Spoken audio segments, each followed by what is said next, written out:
Right, this is the before, which it has to be said, I am filming after, but you can see it fails insulation resistance tests on every phase, and that is because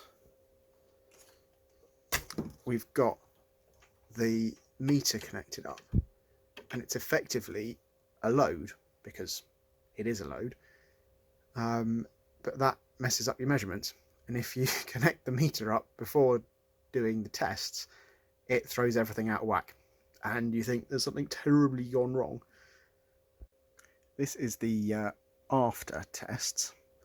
So we've got that on insulation resistance, check the meter's working, which it is, and we can go through and test each of the phases on the meter, back up to there. So yeah, we're all good. And of course, the final torquing up. 2 Newton meters on here. There we go. All good stuff.